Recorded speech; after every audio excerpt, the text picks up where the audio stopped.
to Session Time at Reel to Reel. I'm Will. And I'm James. And today we're going to be talking about miking a guitar amp and the different placements of the microphone on that speaker cabinet. There's different places you can put the mic in relation to the speaker, and each different spot, each different position has a different sound. Yeah, what we're going to be showing you will be the center of the speaker itself, the outer edge, in between, and in between and off axis. What those give you, center is going to be loudest and brightest. The outer edge will be the quietest and the dullest. You can play with in between to adjust that tonally to your taste. And then off axis, which generally, if I'm only using one microphone, is what I tend to prefer. That's a pretty good sound. Since the speakers are in different positions on different amplifiers, it's really important to determine exactly where your speaker is in your cabinet. So don't assume that even if you're using a cabinet or amplifier that has only one speaker in it, it's not necessarily in the center. Sometimes it is, as in the case of this 64 Fender Vibroverb, which is a great amp. Love that amp. It's a killer amp. It's a Stevie Ray Vaughan kind of amp.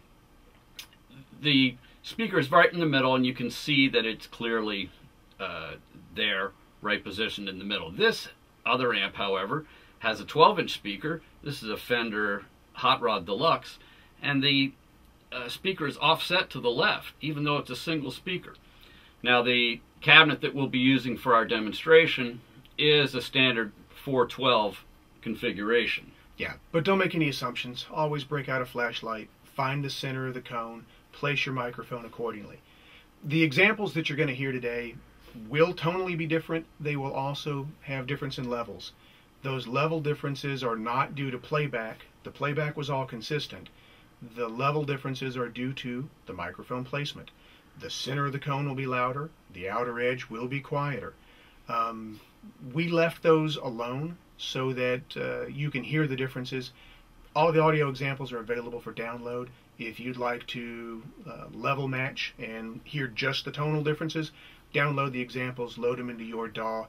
You can A/B back and forth between them, but we left them the way they are coming out of the amplifier so that you could see the actual differences in the positions. So I think we're ready for our first example. Remember now, for terms of comparison, for ease of comparison, we're going to go kind of around the horn in each of the four positions. So we're going to hear them. We're not going to say anything in between the different examples. We're going to play the exact same audio example with four different microphone placement spots. The first one is going to be center of the speaker. The next one, the edge. The next one in the middle between the center and the edge. And the last one off axis slightly in the middle. So let's run the first example. Here they are.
Alright, now this one is some chords a little bit higher up the neck, kind of in the middle range position.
always amazes me to hear how much difference there is in that off axis just between example 3 and example 4. Yeah, love it.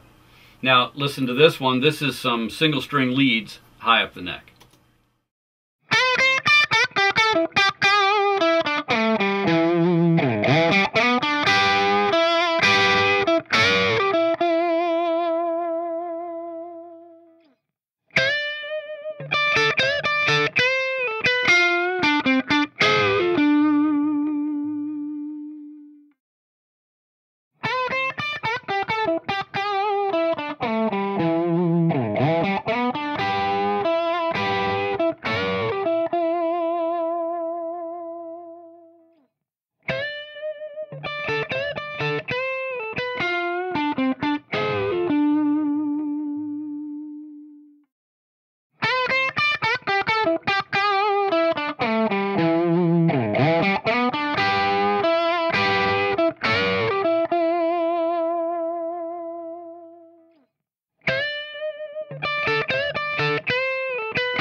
So remember, we are trying to minimize the variables here. In all these episodes that we're going to do in session time, we're trying to just show you about one thing. And so the different sounds that you're hearing are just a result of the mic positioning, nothing else. Here's a little bit about how we did that. We had our good friend Nathan Morgan come in and play some guitar for us. And Nathan's just one of the best, right? Yeah, we love it when Nathan comes through. We had him play, and we captured the performance direct using an Avalon as a DI. We used a radial X amp to reamp that signal. What a reamp does is it converts a line level signal coming out of your DAW to an instrument level signal so that your amplifier thinks that the guitar is plugged directly into it. All of the settings were the same. The amplifier was never changed. The preamps were never changed. The output from the DAW was never changed. All of the sound differences and all of the tonal differences that you're hearing are simply due to microphone placement. Again, if you'd like to compare those even more in depth, download them, load them into your DAW, AB them to your heart's content. So, and try to listen on some normal speakers. Listen on different kinds of sets of speakers to hear these differences a little better. You won't hear them quite as well on a 1-inch computer speaker as you will on some better monitors. Anyway, next episode we're going to be talking about multiple mics, mic selection, and using one or more mics on the same speaker to mic a guitar amp. We're going to continue for the next couple episodes on this same issue. Yeah, there's a lot to cover. Until then, for Session Time at Reel to Reel, I'm James Cobb. And I'm Will McFall, and we'll see you at the next Session Time.